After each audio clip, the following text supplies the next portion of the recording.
एक धातु की मूर्ति के अंदर जीवन कैसे हो सकता है? वो जीवित कैसे हो सकती है?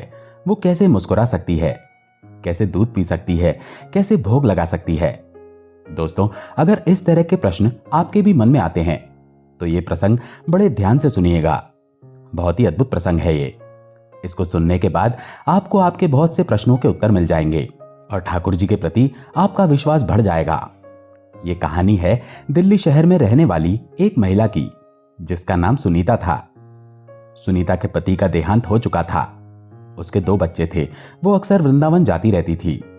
बच्चों को पालना पोसना, भगवान की आराधना करना, बस यही उसकी दिनचर्या थी। एक बार वृंदावन में बांके बिहारी के मंदिर के पास से उसने ये सोचकर एक प्यारे से लड्डू गोपाल ले लिए कि भगवान की सेवा करूंगी। पति तो रहे नहीं, बच्चे स्कूल चले जाते हैं। अपने मन की बात किससे करूं? अपने दिल की बात किससे कहूं? सुनीता लड्डू गोपाल को लेकर दिल्ली वापस आ गई और अपने घर के छोटे से मंदिर में उनकी मूर्ति स्थापित की। वो बड़े प्रेम से उनकी सेवा करने लगी। वो उन्हें रोज स्नान कराती, नए वस्त्र पहनाती, रोज भोग लगाती। उसे लड्डू गोपाल की सेवा में बड़ा आनंद आने लगा। धीरे धीरे वक्त बीतने लगा और सुनीता के बच्चे बड़े हो गए। समय के साथ उसके बच्चों की शादी हो गई। वो निरंतर बड़े प्रेम से, बड़े भाव से लड्डू गोपाल की सेवा करती रही, उन्हें भोग लगाती रही। वो अपने लड्डू गोपाल से बहुत सारी बातें करती थी। वो उन्हें अपनी सारी दिनचर्या बताती थी। अब बच्चों का विवाह हो गया और वो अपनी अपनी पत्नी के साथ व्यस्त हो गए, अपने काम में व्यस्त हो गए, अपनी गृहस्थी में व्यस्त हो गए। सुनीता अब बुजुर्ग हो गई। उसकी उम्र बढ़ने लगी थी। उसने पूरी जिंदगी अकेले काटी थी। पहले तो बच्चों को पालने पोसने की व्यस्तता थी, लेकिन अब कुछ खास काम नहीं था। सिर्फ लड्डू गोपाल की सेवा करना, उनसे बातें करना, उनको भोग लगाना, उनका श्रृंगार करना, उनको पोशाक धारण करवाना। एक दिन उसके मन में विचार आया कि अब अपना बाकी का जीवन मैं ठाकुर जी की सेवा में लगा देती हूं। मैं वृंदावन चलती हूं। वहां मैं बांके बिहारी से मिल लिया करूंगी, अपने ठाकुर जी से मिल लिया करूंगी, ब्रजवासियों के बीच में रहूंगी, हर समय आनंद में रहूंगी, भक्ति में रहूंगी। अपना यह फैसला उसने अपने बच्चों को बताया और कुछ ही दिनों में वो अपने लड्डू गोपाल के साथ वृंदावन चली गई। वहां उसने एक छोटा सा कमरा किराए पर लिया और रहने लगी। अब वहां वो अपने लड्डू गोपाल की सेवा करती, उन्हें भोग लगाती, दिन भर कीर्तन में रहती, मंदिरों में जाती, सत्संग सुनती, सत्संग करती। सारा दिन उसकी यही दिनचर्या थी। सारा दिन राधे राधे, कृष्ण कृष्ण करती और भक्ति में लीन रहती। जब अपने कमरे में होती तो लड्डू गोपाल से बातें करती रहती थी। उसकी उम्र बढ़ती जा रही थी और दिखना थोड़ा सा कम हो गया था। 70 साल की हो गई थी। एक दिन वो अपने लड्डू गोपाल को स्नान करवाकर पोशाक धारण करवा रही थी। बुढ़ापे के कारण अब उसके हाथ कांपने लगे थे। इस वजह से लड्डू गोपाल हाथ से छूट गए। हाथ से छूट गए तो नीचे गिर गए और नीचे गिर गए तो उनकी बांह टूट गई। बांह टूट गई तो जैसे सुनीता की सांस रुक गई। वो एकदम सन्न रह गई कि ये क्या हुआ, ये गलती कैसे हुई, कैसे ये हाथ से छूट गई। वो फूट फूट कर रोने लगी। रोते रोते वो अपने आप को कोस रही थी कि मेरी गलती की वजह से मेरे लड्डू गोपाल की बांह टूट गई। वो बदहवास सी हो गई। उसे कुछ समझ नहीं आ रहा था कि क्या करे क्या ना करे। वो लड्डू गोपाल को अपनी गोद में लेकर अपनी चौखट पर बैठ गई। वो लड्डू गोपाल को सहला रही थी, बार बार माफी मांग रही थी। तभी 1-2 ब्रजवासी आए और पूछने लगे, मैया क्या बात हो गई, क्यों रो रही हो? पड़ोसी भी आ गए और रोने का कारण पूछने लगे। तो सुनीता रोते हुए सभी को बताने लगी, आज मैं अपने लड्डू गोपाल को पोशाक धारण करवा रही थी। उस समय वो मेरे हाथ से छूट गए और मेरे लड्डू गोपाल की बांह टूट गई। मुझसे बहुत बड़ा पाप हो गया, मुझसे बहुत बड़ी गलती हो गई। मेरे लड्डू गोपाल की बांह कैसे ठीक होगी? अगर यहां कोई अस्पताल है तो मुझे वहां ले चलो।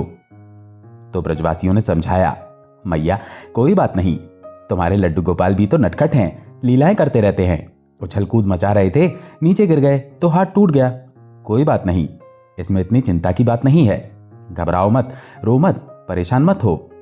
लेकिन सुनीता को चैन कहां था। वो बोली, नहीं बेटा, मुझे अस्पताल लेकर चलो, लड्डू का हाथ ठीक करवाना है, मुझे बच्चों के अस्पताल लेकर चलो। तो एक ब्रजवासी ने कहा, मैया ये तो धातु की मूर्ति है, इसका अस्पताल में क्या होगा? अब ये खंडित हो गई है, इसका विसर्जन कर दो। हम आपको दूसरे लड्डू गोपाल लाकर दे देंगे। तो मैया ने कहा, नहीं, मैं कहीं छोड़कर नहीं आऊंगी मेरे लड्डू गोपाल को, मेरे माधव को मैं कहीं छोड़कर नहीं आऊंगी, मैं इनको ठीक करवाऊंगी। अब मैया का भाव ब्रजवासी देख रहे थे, पड़ोसी देख रहे थे। उन्हें समझ में नहीं आ रहा था कि अम्मा को कैसे समझाएं। तो उनमें से एक महिला ने कहा, मैया कोई बात नहीं, बच्चे की हड्डी जुड़ जाएगी, आप परेशान मत हो। हड्डी जुड़ने में महीना भर लगता है, जुड़ जाती है। सुनीता की हालत देखकर सभी ने सोचा कि महीने भर तक तो इन्हें शांत करवाएं, फिर धीरे धीरे आदत हो जाएगी। तो सुनीता ने कहा, अच्छा, महीने भर में जुड़ जाएगी? तो सभी लोग कहने लगे, हाँ, बच्चों की हड्डी तो वैसे भी जल्दी जुड़ जाती है, बच्चे तो खेलते रहते हैं, गिरते पड़ते रहते हैं, तो हड्डियां टूट जाती हैं तो अपने आप जुड़ भी जाती हैं। अब अम्मा को थोड़ी तसल्ली मिली। वो बोली, तो ठीक है, मैं लड्डू गोपाल को लेप लगा देती हूं, मेरे लड्डू गोपाल की बांह जुड़ जाएगी ना? तो ब्रजवासियों ने कहा, ठीक है मैया, लगा दो, लेकिन रो मत, परेशान मत हो। सभी ने उसे सांत्वना दे दी। सांत्वना इस बात के लिए दे दी कि धीरे धीरे आदत हो जाएगी, अभी फिलहाल के लिए ये चुप हो जाएगी, मन शांत हो जाएगा, भोजन कर लेगी। लेकिन सुनीता कहां मानने वाली थी। वो घर के अंदर गई, हल्दी का लेप बनाया और लड्डू गोपाल की बांह पर लगाया। अपनी साड़ी का पल्लू फाड़ा और पूरा लेप लगाकर बांह को जोड़कर साड़ी का पल्लू उस पर बांध दिया। उसे जोड़ दिया और लड्डू गोपाल को बोली, बस लल्ला, थोड़े से दिन की बात है, तुम बिल्कुल ठीक हो जाओगे, बिल्कुल चिंता मत करना, बिल्कुल घबराना नहीं, तुम बिल्कुल ठीक हो जाओगे। वो लड्डू गोपाल से बात कर रही थी और कह रही थी, अब तुम्हें नहलाऊंगी नहीं, चोट लगी है ना तुम्हें, अब पोशाक नहीं बदलूंगी, चोट लगी है तुम्हें, बस महीने भर की बात है, महीने भर में बिल्कुल ठीक हो जाओगे, फिर नहलाऊंगी, फिर अच्छे से श्रृंगार करूंगी। अब वो रोज लड्डू गोपाल को भोग लगाती, लेकिन उन्हें नहलाती नहीं, पोशाक धारण नहीं करवाती, भोग लगाती, ढेर सारी बातें करती। वो अपने लड्डू गोपाल का मन बहलाने के लिए उनके साथ खेलती, उनको कुछ कुछ करके दिखाती, ताकि लड्डू गोपाल खुश रहें, उन्हें दर्द ना हो। इसी तरह करते करते समय बीतने लगा और करीब 25 दिन बीत गए। 25वां दिन जिस दिन था, उस दिन सुनीता के बेटे ने सोचा कि चलो वृंदावन हो आते हैं, मां से मिलाते हैं, मां से भी मिलाएंगे और बांके बिहारी के दर्शन भी कराएंगे। तो यही सोचकर सुनीता का बेटा अपनी पत्नी के साथ वृंदावन आ गया। वो वृंदावन पहुंचा और सीधा मां के पास आया। इधर मां जो है बीमार हो गई थी, उसकी तबीयत खराब हो गई थी। 2 दिन से उसकी तबीयत खराब थी, वो चारपाई पर लेटी हुई थी। बेटे ने मां को जब इस हालत में देखा तो बेटे ने कहा, मां, ये क्या हुआ? मां अपने बेटे की आवाज सुनकर बड़ी खुश हो गई। साथ में बहू को देखा तो बड़ी प्रसन्न हुई और बोली, अरे बेटा, कुछ नहीं, थोड़ा सा बुखार था, मौसम बदल रहा है ना, अच्छा हुआ तुम आ गए। बहू बोली, मां, तुमसे मिले हुए, तुम्हें देखे हुए बहुत दिन हो गए थे, इसलिए बड़ा मन कर रहा था तुमसे मिलने का, ठाकुर जी के दर्शन करने का भी मन था। तो सुनीता ने अपनी बहू से कहा, बेटा एक काम कर दे, मैंने आज लड्डू गोपाल को भोग नहीं लगाया है, सुबह से शरीर में हिम्मत नहीं है, शरीर टूट रहा है, तू वहां से दाल चावल लेकर जल्दी से बना दे और लड्डू गोपाल को भोग लगा दे। बहू ने कहा, ठीक है मां, मैं अभी भोग लगा देती हूं। बहू ने दाल चावल बनाए और लड्डू गोपाल को भोग लगाने लगी। भोग लगाते वक्त उसने लड्डू गोपाल की हालत देखी। उनकी ऐसी हालत देखकर उसने अपनी सासू मां को आवाज दी, मां, ये क्या हालत बना रखी है लड्डू गोपाल की, लगता है काफी दिनों से स्नान नहीं करवाया, पोशाक भी नहीं बदली है, और ये क्या पट्टी बांध रखी है, कैसी हालत हो गई है लड्डू गोपाल की, आप तो लड्डू गोपाल की सेवा अच्छे से करती हो। तो सुनीता ने बताया, बेटा एक दिन मैं इनकी पोशाक बदल रही थी, ये मेरे हाथ से छूट गए और इनकी बांह टूट गई, इसी वजह से इनको पट्टी बांध रखी है। मुझे पता लगा कि महीने भर में बच्चों की हड्डी जुड़ जाती है, महीने भर में हड्डी जुड़ जाएगी, इसलिए इन्हें नहला नहीं रही हूं, अब महीना पूरा हो जाएगा तो नहला दूंगी, फिर से श्रृंगार करूंगी। बहू को यह बात समझ नहीं आई। बहू को लगा कि मां जी को कैसे समझाऊं कि ये तो धातु की मूर्ति है, साक्षात थोड़ी है, जीवन थोड़ी है, ये तो भाव है अपना, हम इन्हें भोग लगाते हैं, भोजन करवाते हैं, वो खाते थोड़ी हैं, ये मूर्ति ही तो है, कैसे जुड़ जाएगी भला। तो बहू ने लड्डू गोपाल को भोग लगाया, उसके बाद मां को भोजन दिया। तो मां फिर कहने लगी, बेटा महीना पूरा होने वाला है, लड्डू गोपाल की बांह जुड़ जाएगी, फिर इनका श्रृंगार करूंगी, अच्छे से नहलाऊंगी अपने लड्डू गोपाल को, बहुत दिन हो गए नहाए, बहू को मां के चेहरे पर एक अद्भुत विश्वास दिखाई दे रहा था। उनका प्रेम समझ में आ रहा था कि कितना अद्भुत प्रेम है, कितना सच्चा प्रेम है, कितना सरल प्रेम है कि सोचती है कि धातु की मूर्ति की बांह जो है वो टूट गई है और एक साधारण बालक की तरह अपने आप जुड़ जाएगी। पर बहू के अंदर यह विश्वास नहीं था। जब बहू दोबारा से शाम को भोग लगाने गई तो मन में एक प्रश्न उठा कि मां की इतनी आस्था है, इतना विश्वास है, क्या सच में यह हो सकता है? क्या सच में बांह जुड़ जाएगी? क्या ऐसा संभव है?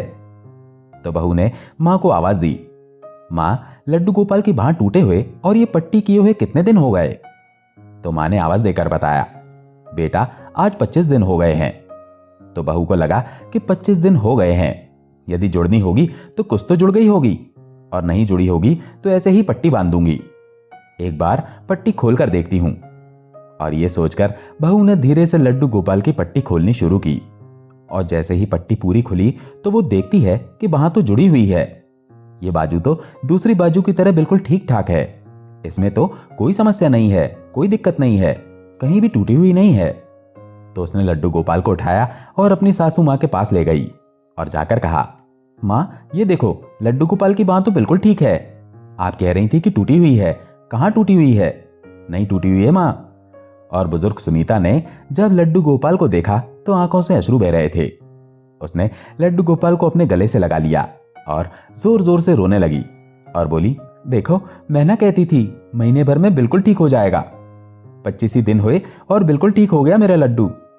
और ये कहते हुए वो लड्डू गोपाल को प्यार करने लगी। वो बड़े प्यार से लड्डू गोपाल से कहने लगी, मेरे माधव अब तुम्हारा श्रृंगार करूंगी, अब तुम्हें पोशाक पहनाऊंगी, अब तुम्हारा ध्यान रखूंगी, कभी गिरने नहीं दूंगी, अब तुम्हें नहलाऊंगी। मुझे पता था तुम ठीक हो जाओगे, तुम ठीक हो गए मेरे माधव। और इस स्नेह को, इस प्रेम को बहू और बेटा देख रहे थे। इतनी सरलता कभी देखी नहीं थी, इतनी सहजता कभी देखी नहीं थी, इतना अटूट विश्वास, ऐसा प्रेम कभी देखा नहीं था। बहू और बेटा इस प्रेम को देखकर, इस आस्था को देखकर, इस विश्वास को देखकर विस्मित हो गए। दोस्तों, यह आस्था का विषय है, विश्वास का विषय है। आपके घर में जितनी भी मूर्तियां हैं वो मूर्तियां नहीं है। शास्त्र कहते हैं कि यदि आप 3 दिन तक उनकी पूजा कर लेते हैं, उनसे बातें कर लेते हैं, तो वो जीवंत हो जाती हैं, वो साक्षात हो जाती हैं। तो अगर आपके पास लड्डू गोपाल हैं, आपके मंदिर में मूर्ति है, तो उसे मूर्ति ना समझें, वो जीवंत है, साक्षात हैं।